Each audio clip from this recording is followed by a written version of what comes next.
Good morning बच्चों, कैसे हैं आप सभी। मेरा नाम है सोनू। वेलकम टू जस्ट विज्ञान। प्रीवियस वीडियोस के अंदर हम क्लास 10 का लाइफ प्रोसेस चैप्टर पढ़ रहे थे, जिसके अंदर बेटा हमने nutrition in plants, nutrition in animals और रेस्पिरेशन इन ह्यूमन बीइंग्स, और then we also have completed transportation in animals, means human blood circulatory system. तो हम क्या क्या कर चुके हैं लाइफ प्रोसेस में। सबसे पहले हम कर चुके हैं न्यूट्रिशन, सेकंड वन हम क्या कर चुके हैं बेटा रेस्पिरेशन, थर्ड वन हम क्या कर चुके हैं transportation in animals.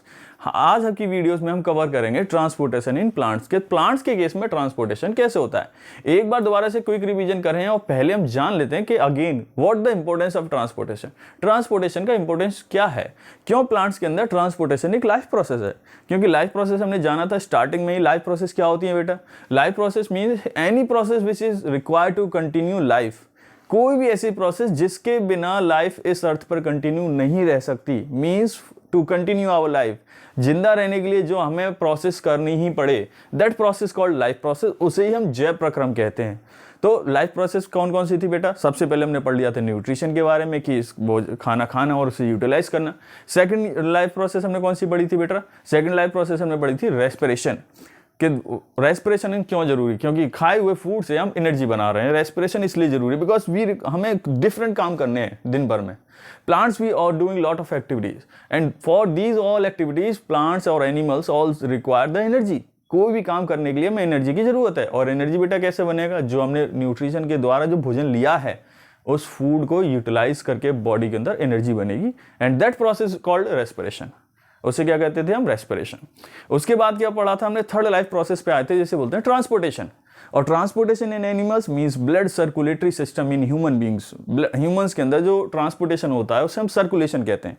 Previous videos के अंदर हमने इसको डिस्कस किया बहुत अच्छे से कि ह्यूमन के अंदर जो ट्रांसपोर्टेशन सिस्टम है उसे सर्कुलेटरी सिस्टम क्यों कहते हैं, राइट। आज हम जानेंगे ट्रांसपोर्टेशन इन प्लांट्स। अगर आपने प्रीवियस वीडियोस नहीं देखी हैं तो एक बार ट्रांसपोर्टेशन वाली प्रीवियस वीडियोस भी जाकर के देखें, राइट। सो आज हम जानेंगे बेटा ट्रांसपोर्टेशन इन प्लांट्स, राइट। सो आज हम जानेंगे व्हाट? Transportation in plants. अब ट्रांसपोर्टेशन इन प्लांट बेटा कैसे होता है? ट्रांसपोर्टेशन इन प्लांट होता है by the help of vascular bundles. क्या बोलते हैं वेस्कुलर बंडल्स को? किसी को पता है? Vascular bundles also known as संवहन ऊतक। So vascular bundles are exactly helping the plant for transporting the things. Plants के अंदर वेस्कुलर बंडल्स ही हैं जो ट्रांसपोर्टेशन में हेल्प कर रहे हैं, मीन्स चीज़ों को एक जगह से दूसरी जगह पहुंचा रहे हैं। प्लांट्स के अंदर जैसे वाटर एब्जॉर्ब होता है रूट्स से, बट हर सेल को वाटर चाहिए, तो कौन लेकर के जाएगा बेटा उसको? जाइलम। सो जाइलम का बेटा काम क्या है? ट्रांसपोर्ट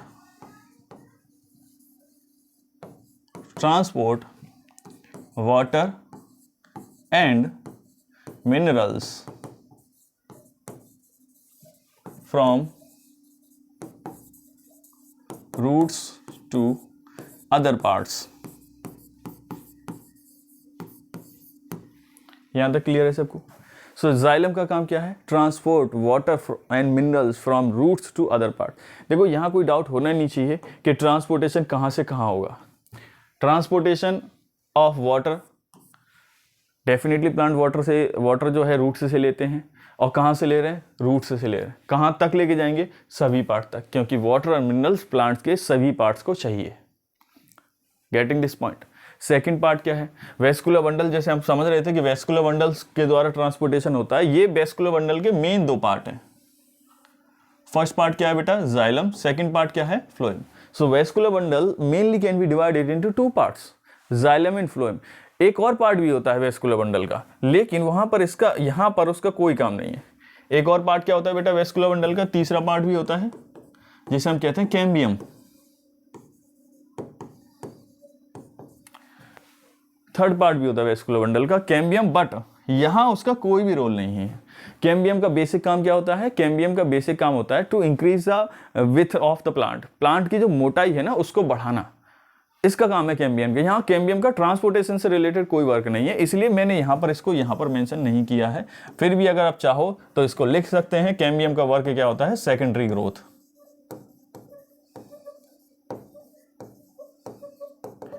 सेकेंडरी ग्रोथ होती है। कैम्बियम का मतलब प्लांट की मोटाई बढ़ाना। जब प्लांट की लंबाई बढ़ती है उसे प्राइमरी ग्रोथ कहते हैं, मोटाई बढ़ती है तो उसे सेकेंडरी ग्रोथ कहते हैं, और ये काम होता है सेकेंडरी ग्रोथ का कैम्बियम का। लेकिन हम यहाँ पढ़ रहे हैं ट्रांसपोर्टेशन। ट्रांसपोर्टेशन के अंदर दो ही वेस्कुलर बंडल के पार्ट्स रोल प्ले करते हैं, पहला जाइलम है, दूसरा फ्लोएम है। जाइलम का वर्क मैंने बताया आपको, जाइलम का वर्क होता है ट्रांसपोर्टेशन ऑफ वाटर, और वाटर के साथ जो मिनरल्स आए हैं डिजोल्व होकर के, उन्हें वाटर और मिनरल्स को सभी पार्ट्स तक पहुंचाना।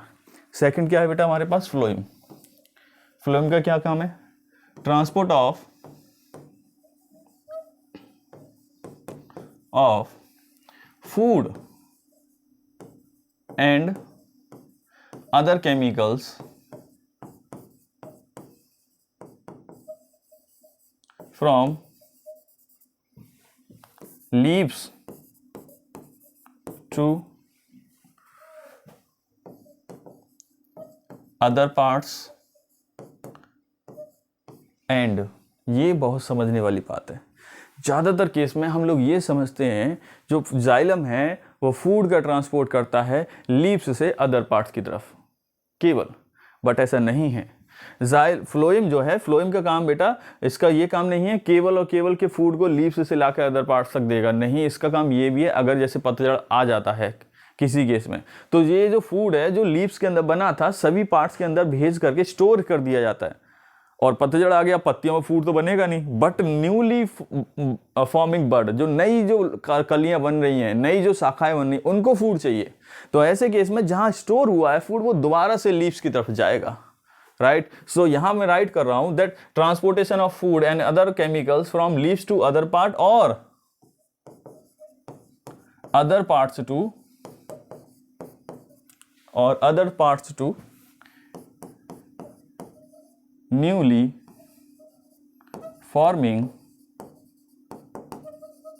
bud. That's why the transportation by the phloem called bidirectional. इसलिए जो फ्लोएम के द्वारा जो ट्रांसपोर्टेशन होता है उसे कहते हैं बेटा bidirectional. Are you getting this point? ये सारी चीजें हम एक बार डिटेल में समझ लेते हैं वंस अगेन। यहां पर यहां सो बेटा थोड़ा थोड़ा सा समझ लेते हैं जाइलम और फ्लोएम के ट्रांसपोर्टेशन के बारे में। बेसिक डिफरेंस क्या है? जाइलम ट्रांसपोर्ट और यहां phloem transport.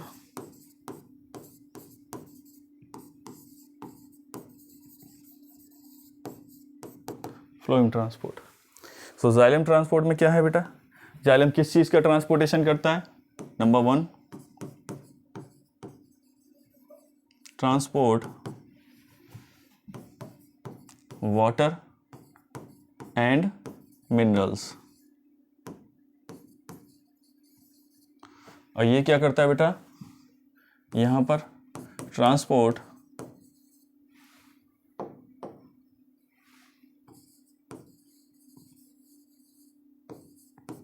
Transport food and other chemicals. यहां क्या है बेटा? It is from roots to upward parts. वही वाटर और मिनरल से एब्जॉर्ब होंगे तो रूट से एब्जॉर्ब होंगे और फिर ऊपर की तरफ ही जाएंगे, राइट। बट यहां पर क्या है जो मैंने अभी भी आपको बताया था, from leaves to other parts. अच्छा मुझे बताइए लीव्स टू अदर पार्ट्स कब होगा? लीव्स टू अदर पार्ट्स होगा जब बहुत ज्यादा फूड बन रहा है लीव्स के अंदर, जब पत्तियों के अंदर लगातार फूड बन रहा है, फोटोसिंथेसिस हो रहा है, बहुत प्लांट बहुत घना है तो ज्यादा फूड बन रहा है, तो उस समय जो फूड बन रहा है एक्स्ट्रा अमाउंट ऑफ फूड को सभी पार्ट्स तक ले जाने के बाद और जो एक्स्ट्रा है उसे डिफरेंट पार्ट्स में स्टोर किया जा रहा है। रूट्स के अंदर स्टोर कर दे रहे हैं, स्टेम के अंदर स्टोर कर दे रहे हैं एक्स्ट्रा फूड को, और जब पतझड़ आएगा तब क्या होगा? पत्तियां सब गिर जाएंगी। जहां फूड बन रहा था वह हिस्सा अब रहेगा ही नहीं, तो फिर क्या होगा? जहां स्टोरेज है फिर वहां से बैक दोबारा फूड को नए पार्ट्स की तरफ, और क्योंकि जहाँ से पत्तियां गिरी हैं, जहाँ से पतझड़ हुआ है, सब कुछ गिर गया है, वो दोबारा बनेगा, नई शाखाएं आएंगी, नई बढ़ आएंगी, तो वहाँ फूड की रिक्वायरमेंट होगी कि नहीं होगी पहले डेवलपमेंट के लिए। ऐसा तो है नहीं कि लीफ बनते ही फोटोसिंथेसिस करने लगे, पहले बने तो सही, और बनने के लिए क्या चाहिए, फूड चाहिए। तो जहाँ स्टोरेज है वहाँ से बैक लौट करके आएगा, है ना। सो यहाँ पर थर्ड पॉइंट आ जाता है, तो मैं यहाँ लिख देता हूँ from leaves to other part और and other to new leaves. Third बेटा क्या है, इट इज यूनिडायरेक्शनल।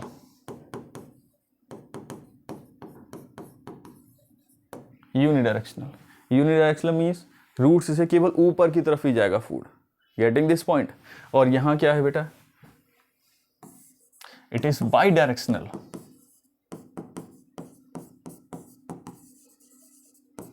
ये केवल एक ही डायरेक्शन में होगा, एक ही दिशा में होगा, नीचे से ऊपर की तरफ। लेकिन यहाँ क्या होगा बेटा, पहले जो लीव्स में फूड बना है वो रूट्स तक और सभी पार्ट्स तक आएगा, और जब जरूरत पड़ेगी तो दोबारा से स्टोरेज एरिया से फिर से नए पार्ट्स की तरफ भी जाएगा। Getting this point. यहां पर समझते हैं फोर्थ पॉइंट क्या है बेटा। फोर्थ पॉइंट है इनके कंपोनेंट से रिलेटेड है। अगर आपको पता होगा क्लास 9th में हमने टिश्यू वाले चैप्टर के अंदर इनको अच्छे से पढ़ा था, जाइलम को। जाइलम क्या है, एक कॉम्प्लेक्स परमानेंट टिश्यू है, और कॉम्प्लेक्स परमानेंट टिश्यू है means xylem 4 types of cell से मिलकर बना है। टोटल जाइलम के अंदर 4 प्रकार की सेल्स होती हैं। तो 4 में से कौन सी सेल्स है जो ट्रांसपोर्टेशन में हेल्प कर रही हैं। So here I am showing the diagram. हाँ ये देखो बेटा अब यहां समझेंगे, यहां मेन 2 बातें समझना बहुत जरूरी है बेटा। ये in the case of xylem we have 4 types of cells, जैसा मैंने अभी बताया है, द ट्रैकिड्स, वेसल्स, पैरेन्काइमा और फाइबर। यहाँ मेनली 2 सेल्स जो ट्रांसपोर्टेशन में रोल प्ले करती हैं। First cell is tracheids and second is vessel. So here transport by tracheids and vessels. Same phloem also have 4 types of cells. phloem में भी 4 component होते हैं। कौन कौन से, और इनमें कौन सा कंपोनेंट मेनली जो ट्रांसपोर्टेशन में रोल प्ले करता है। So here the companion cells and the sieves tubes. So companion cells and sieve tubes transport the food and other chemicals from source to sink. Source means जहां बन रहा है या जहां पर ज्यादा है, और sink means जहां पर यूटिलाइज हो रहा है। Okay, so here transport by sieve tube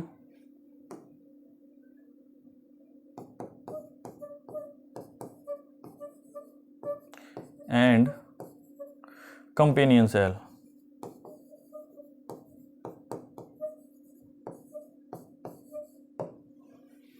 I think now you get the basic difference between the transportation by xylem और transportation by phloem. Transportation xylem के द्वारा कैसे होता है, transportation by phloem कैसे होता है, इन दोनों के बीच में बेसिक डिफरेंस समझ में आ गया होगा। फिर अब हम जानेंगे डिटेल में। तो एक बार क्विक रिवीजन कर लेते हैं। ट्रांसपोर्टेशन बाय जाइलम क्या होता है बेटा, जाइलम करता है transport of water and minerals, और ये करता है transportation of food and other chemicals. यहाँ ट्रांसपोर्टेशन होता है roots to upper part means lower से, जहाँ से रूट से एब्जॉर्ब होगा वहाँ से सभी पार्ट्स तक जाएगा। और यहाँ क्या होता है, लीव्स टू अदर पार्ट्स। यहाँ ये दिस इज द यूनिडायरेक्शनल, हमेशा लोअर साइड से अपवर्ड साइड पानी जो है जड़ों से ही सभी पार्ट्स तक जाएगा, अपवर्ड साइड ही जाएगा। यूनिडायरेक्शनल मींस एक ही दिशा में जाएगा। और फ्लोइंग के केस में क्या है, ये बाई डायरेक्शनल है। लीव्स से फूड जो है लोअर पार्ट की तरफ भी जाएगा और सम टाइम लोअर पार्ट से अपर पार्ट्स की तरफ भी जाएगा। Getting this point. यहां पर ट्रांसपोर्टेशन इन जाइलम किसके द्वारा होता है बेटा, ट्रैकिड्स और वेसल्स के द्वारा होता है। और यहां पर ट्रांसपोर्टेशन बेटा किसके थ्रू होता है, सीव्स, ट्यूब्स और कंपेनियन सेल। कंपोनेंट तो दोनों में 4-4 होते हैं, लेकिन ट्रांसपोर्टेशन में कौन हेल्प कर रहा है ये हमें याद रखना है। ओके, चलिए आगे की तरफ आज अब समझेंगे हम transport bye xylem in detail.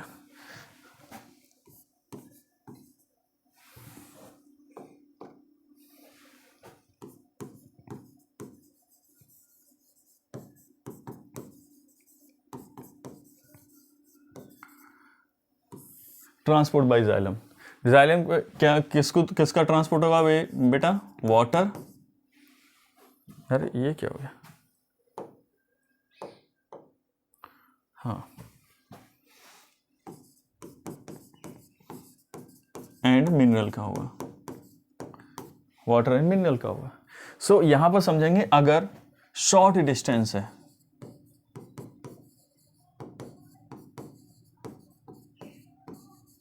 Short distance का मतलब समझना कि प्लांट छोटा है अभी।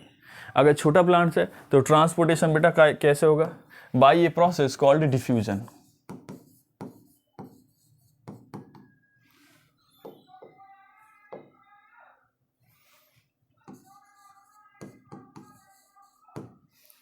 शॉर्ट डिस्टेंस, कम दूरी है तो ट्रांसपोर्टेशन बेटा डिफ्यूजन के द्वारा होगा।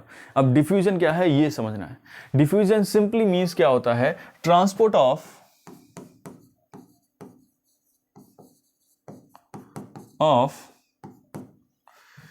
Anything from higher concentration to lower concentration।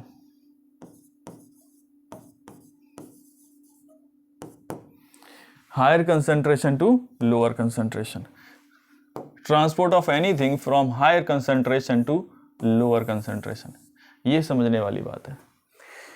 अब इसका क्या मतलब है एक एग्जांपल के साथ समझो। देखो जैसे suppose like this is a surface and this is a root of any plant, ये किसी प्लांट की रूट है, दीज आर रूट हेयर्स, ये रूट हेयर्स है। अगर इन रूट हेयर को मैं यहाँ जूम करके बनाऊँ एक थोड़ी सी छोटी जगह पर, मान लो ये कोई रूट हेयर है, ये वही वाला हिस्सा है रूट हेयर का बेटा, जो ये वाला हिस्सा है सपोज लाइक यही हिस्सा मैंने यहाँ जूम करके बनाया है। देखेंगे यहाँ पर ट्रांसपोर्टेशन कैसे होगा। तो suppose like here these are the sales,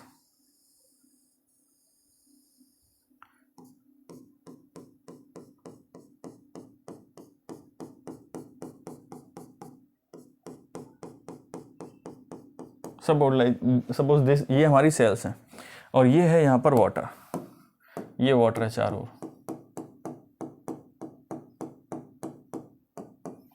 सबसे पहले क्या होगा? सेल्स एटीपी का यूटिलाइज करके सेल यहाँ पर आयन की कंसंट्रेशन बढ़ा देंगी। मींस किसी सेल के अंदर, ये कोई सेल है रूट की, अब ये एक सेल है, ये रूट की कोई एक सेल है, इसके अंदर आयंस को एब्जॉर्ब करके भेजा जाएगा। सेल्स के अंदर आयंस की संख्या बढ़ेगी, आयंस की संख्या बढ़ेगी सेल्स के अंदर। आयंस की संख्या का क्या मतलब है? जैसे आप समझो एक बहुत छोटे एग्जांपल के साथ समझो, एक मान लो पानी के गिलास के अंदर मैं चीनी घोल देता हूँ, पानी का गिलास बिल्कुल सादा है, उसके अंदर मैं चीनी घोलता चला जाऊँगा तो गाढ़ा होगा कि नहीं होगा पदार्थ? पानी हमारा धीरे धीरे गाढ़ा होने लगेगा। गाढ़ा होने का मतलब है एक तरह से उसकी कंसंट्रेशन हाई होने लगेगी। Concentration of what? Concentration of solute, जो उसके अंदर डाला गया उसकी कंसंट्रेशन बढ़ती चली जा रही है। अब मुझे बताओ वो गाढ़ा हो गया, दोबारा से उसको नॉर्मलाइज करना है तो क्या करना पड़ेगा? या तो मैं उसमें से शुगर निकाल दूं या फिर क्या वाटर और ऐड कर दूं। समझ में आ रही बातें? अगर उसकी कंसंट्रेशन मुझे कम करनी है तो या तो मैं वाटर और ऐड करूं या फिर क्या होगा उसमें से शुगर बाहर निकाल लूं। अब यहां पर सेम क्या कर रही है प्लांट सेल, इसके अंदर केमिकल्स को भेज रही हैं। अब मुझे बताओ केमिकल्स भेज रही हैं तो सेल के अंदर जो मटेरियल होगा वो गाढ़ा होने लगेगा। अब गाढ़ा होने लगेगा तो दो ऑप्शन है इसके पास नॉर्मल होने के लिए, या तो ये है कि आयंस को बाहर रिलीज करें या फिर इसके अंदर वाटर आ जाए, और रूट्स के चारों ओर बहुत सारा वाटर पड़ा है तो easily these cells will take off the water. Getting this point? यहां ये समझो ध्यान से। सबसे पहले सेल्स, प्लांट्स की सेल्स क्या करेंगी कि अपने अंदर के गाढ़ेपन को बढ़ाएंगी by utilising the energy.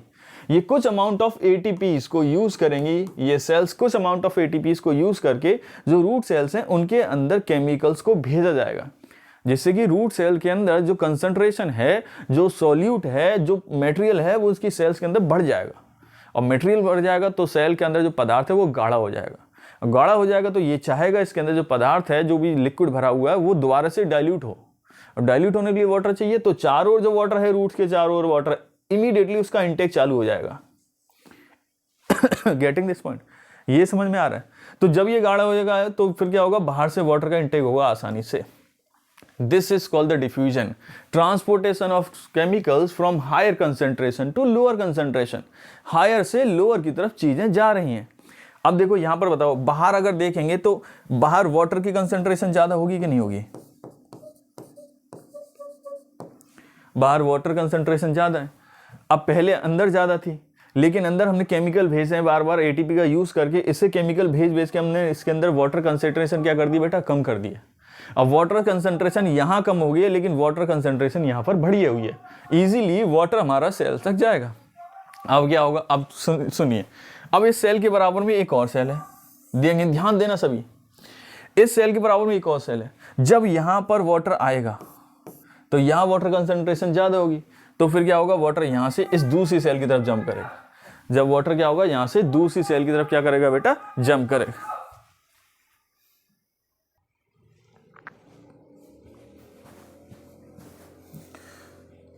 So this is a cell to cell transport.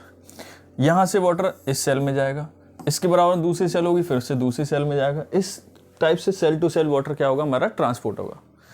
But ये छोटे डिस्टेंस के लिए पॉसिबल है। मान लो किसी प्लांट की हाइट 50 फुट है, तो 50 foot cell to cell transport होने में बहुत समय लगेगा। तो ऐसे केस में we have another transportation in plants. ऐसे केस में प्लांट्स के पास एक दूसरा ट्रांसपोर्टेशन भी है। So this is for the short distance, number 1। Number 2 for long distance.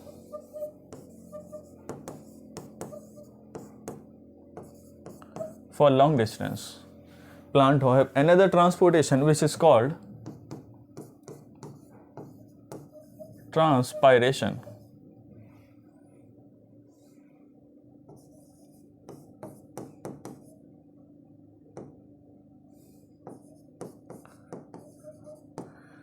Which is called transpiration. चलिए ट्रांसपायरेशन को समझते हैं नेक्स्ट स्लाइड पर। द ट्रांसपायरेशन,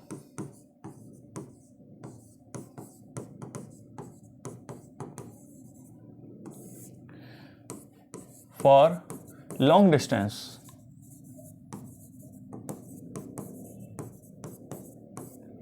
लॉन्ग डिस्टेंस के लिए ट्रांसपायरेशन है। ट्रांसपायरेशन का सीधा सा मतलब क्या है? ट्रांसपायरेशन का मतलब है बेटा elimination of water from aerial parts in the form of water vapours. Plants के जो एरियल पार्ट है, मीन्स जो ऐसे पार्ट जो हवा में हैं, वायुवीय पार्ट, तो प्लांट्स के वायुवीय पार्ट से वाटर का भाप के रूप में, वेपर्स के रूप में बाहर निकलना क्या कहलाता है? ट्रांसपायरेशन। और ये ट्रांसपायरेशन किसके थ्रू होता है बेटा? स्टोमेटा के थ्रू। सो क्या लिखेंगे बेटा? Elimination of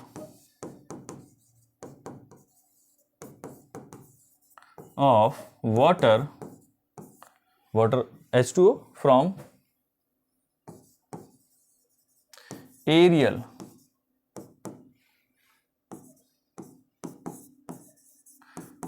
parts of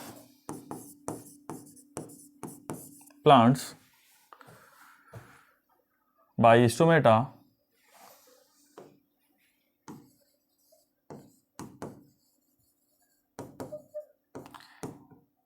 in the form of water vapors.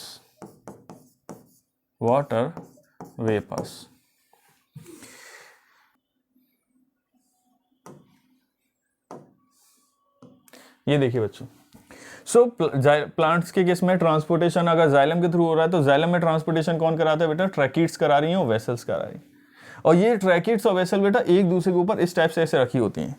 ये ट्रैकिड्स और वेसल एक दूसरे के ऊपर इस टाइप से ऐसे रखी होती हैं, एक ऐसे पाइप लाइक स्ट्रक्चर बनाती हैं, सीधा ऐसे एक दूसरे के ऊपर ऐसे रखी हुई है, इस टाइप से ये लगी हुई है, ऐसे लगी हुई है। अब ये हॉलो पाइप लाइक स्ट्रक्चर बनाएंगी। अगर एक तरफ से वाटर एलिमिनेट होगा, इस ट्यूब में एक तरफ से पानी बाहर निकल जाएगा, तो नीचे से पानी खींचेगा कि नहीं खींचेगा? जैसे स्ट्रॉ की तरह है, अगर स्ट्रॉ में से हम सक करके ऊपर से पानी बाहर निकालते तो नीचे से पानी खींच के आता है ऊपर। So in the same way these pipe like structure, ये बिल्कुल ऐसे पाइप लाइक स्ट्रक्चर्स हैं। मान लो इसको अगर ना खराब करें तो I am taking another colour, मैं दूसरा कलर ले लेता हूँ। मान लो हमने ले लिया ये वाला कलर। सो बेटा क्या है, ये बिल्कुल ऐसे एक पाइप लाइक स्ट्रक्चर से जुड़ी हुई होंगी और यहीं पर जुड़ी है हमारे पास लीफ, मान लो। तो जब यहां से सनलाइट पड़ेगी लीफ के ऊपर, क्या होगा? वाटर वेपर्स के रूप में यहाँ से बाहर निकलेगा स्टोमेटा के थ्रू। अब जब यहाँ से वाटर निकलेगा तो यहाँ से वाटर लॉस हो रहा है, तो एक सक्शन प्रेशर क्रिएट होगा कि नहीं होगा, और ये सक्शन प्रेशर कौन से वाटर को लेकर के जाएगा ऊपर, ये उस वाटर को लेकर के जाएगा जो डिफ्यूजन के द्वारा एब्जॉर्ब हुआ है। तो जो वाटर डिफ्यूजन के द्वारा एब्जॉर्ब हुआ है उसे ट्रांसपायरेशन प्रोसेस के थ्रू वो अपवर्ड एरियल पार्ट तक लेकर के जाया जाता है, and it is required in higher plants. बड़े प्लांट्स में ये बहुत जरूरी है। ओके, सो अगर हम एक बार क्विक रिवीजन करें, सो ट्रांसपोर्टेशन बाय जाइलम, जाइलम के थ्रू ट्रांसपोर्टेशन बेटा 2 स्टेप में होता है। फॉर शॉर्ट डिस्टेंस, छोटे डिस्टेंस के लिए डिफ्यूजन होता है जो सेल टू सेल ट्रांसपोर्ट होता है। पहले इसमें क्या होता है कि कुछ अमाउंट ऑफ एटीपीज का यूज करके सेल के अंदर कंसंट्रेशन बढ़ती है, फिर वो वाटर को एब्जॉर्ब होगा, कंसंट्रेशन बढ़ेगी तो बाहर से वाटर सेल के अंदर आएगा, फिर यहाँ सेल में वाटर ज्यादा है तो दूसरी सेल में जाएगा, दूसरी से तीसरी में। सो सेल टू सेल ट्रांसपोर्ट होगा, छोटे डिस्टेंस के लिए होगा, उसे बोलेंगे डिफ्यूजन। और डिफ्यूजन का मेन कॉन्सेप्ट क्या है, हायर कंसंट्रेशन से लोअर कंसंट्रेशन की तरफ जाएगा। बट अगर डिस्टेंस ज्यादा है तो, पेड़ बहुत लंबा है तो एक सेल से दूसरी सेल, दूसरी से तीसरी सेल, ऐसे अगर 50 फुट लंबा है तो ये सफिशिएंट नहीं होगा। तो ऐसे केस में फिर क्या है, फॉर लॉन्ग डिस्टेंस, लंबी दूरी के लिए एक दूसरा ट्रांसपोर्टेशन जरूरी होता है, एक अनदर मैकेनिज्म जरूरी है। और प्लांट्स के केस में वो क्या है बेटा, ट्रांसपायरेशन। ट्रांसपायरेशन मैंने क्या बताया था, transpiration elimination of water from aerial parts to the from aerial parts of the plant. अब एरियल पार्ट में भी किसके थ्रू होगा, by stomata in the form of water vapours. ये 2-3 बातें आपको याद रखनी है। ट्रांसपोर्ट, ये एलिमिनेशन ऑफ वाटर, वाटर होगा एरियल पार्ट से होगा, किसके थ्रू होगा, स्टोमेटा के थ्रू होगा, किस फॉर्म में होगा, वाटर वेपर्स के फॉर्म में होगा। और इससे क्या होगा, एक सक्शन प्रेशर, एक मींस एक प्रेशर बनेगा, क्योंकि यहां से वाटर ऊपर से रिलीज होगा तो नीचे से वाटर खींच के ऊपर आएगा। इस वे से आसानी से वाटर जो है हमारा एक प्लेस से दूसरे प्लेस पर ट्रांसपोर्ट होता है। So this is the called transpiration. तो जाइलम के थ्रू ट्रांसपायरेशन बेटा एक बहुत असेंशियल प्रोसेस है फॉर लॉन्ग अगर बड़े उनके लिए बात करें, बड़े जीवों के अंदर बात करें। और नाउ अब हम पढ़ेंगे बेटा ट्रांसपोर्टेशन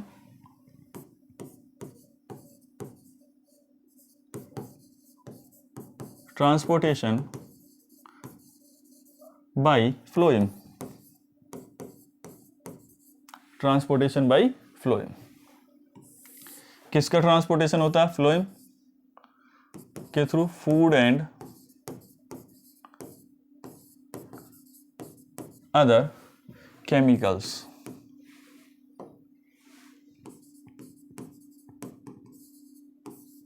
अब आपके दिमाग में ये भी आ रहा होगा, sir what the mean of other chemical. यहां पर इन अदर केमिकल का क्या मतलब है, यहां अदर केमिकल का मतलब है बेटा amino acids, some hormones maybe, right, some vitamins, these all things come into other chemicals.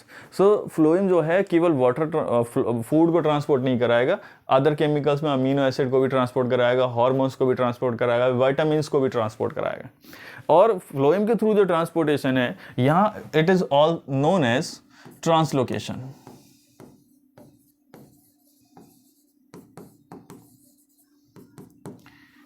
ये समझने वाली बात है। जाइलम में हमने 2 कॉन्सेप्ट पढ़े, पहला डिफ्यूजन पढ़ा, दूसरा ट्रांसपायरेशन पढ़ा। फ्लोएम के अंदर हम एक कॉन्सेप्ट पढ़ रहे हैं, ट्रांसलोकेशन। ट्रांसलोकेशन का क्या मतलब है बेटा, ट्रांसलोकेशन का मतलब है transport of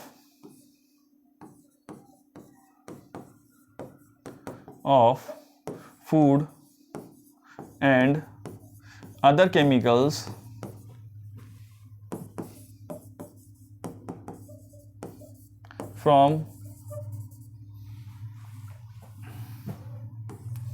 from leaves to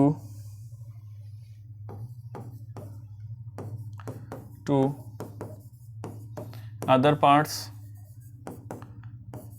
and other parts to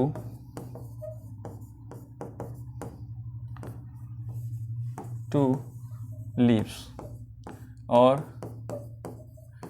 newly forming bird. नई कोई बर्ड बन नहीं है वो, या फिर लीव्स की तरफ ट्रांसपोर्टेशन होगा अगर किसी भी केस में लीफ अगर फूड नहीं बना पा रही है। सो बेटा ये समझ में आ गया होगा ट्रांसलोकेशन क्या है। और ट्रांसलोकेशन के बारे में बहुत ज्यादा जरूरी है कि it is energy dependent process. It is energy dependent process means completely ATP will utilize. ATP requires. Are you getting this point? सो बेटा ये था transportation in the case of plants. Plants में ट्रांसपोर्टेशन कैसे होता है, राइट। आई थिंक अब यहाँ तक आपको सारी चीज़ें क्लियर हो गई होंगी। अब हमारे पास लाइफ प्रोसेस में केवल एक लाइफ प्रोसेस बचता है, विच इज़ द एक्सक्रीशन। हम उसे नेक्स्ट वीडियोस में कवर करेंगे। तभी जब तक बेटा आप हमारे चैनल को देखते रहिए। अगर किसी को किसी टॉपिक से रिलेटेड कोई क्वेरी है तो आप कमेंट में बताइए, हम उसी के ऊपर और वीडियोज़ बनाएंगे, right. So thank you, take care, bye bye.